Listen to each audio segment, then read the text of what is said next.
سوال پوچھتے ہیں کہ نمازیں قضا کرنے کا طریقہ کیا ہے؟ تو اس میں دو صورتیں ہیں۔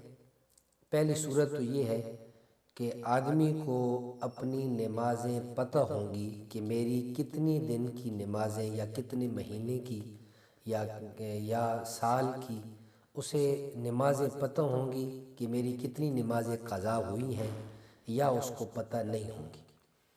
اگر اس کو پتہ ہے تو پھر نمازوں کی قضا اس طرح کرے گا کہ نیت کرے گا کہ فلاں دن جو میری یہ مثال کے طور پر ظہر کی نماز رہی ہے یا عصر کی نماز رہی ہے، اس کی میں قضا کرتا ہوں۔ یہ ایک صورت ہے۔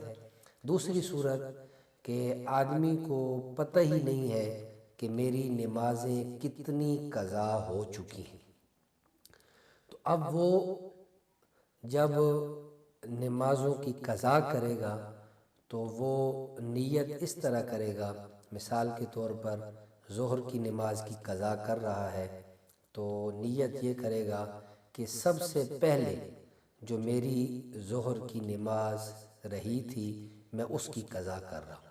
اسی طرح عصر کی قضا کرے گا تو اسی طرح نیت کرے گا کہ سب سے پہلے جو میری عصر کی نماز رہ گئی تھی میں اس کی قضا کر رہا ہوں۔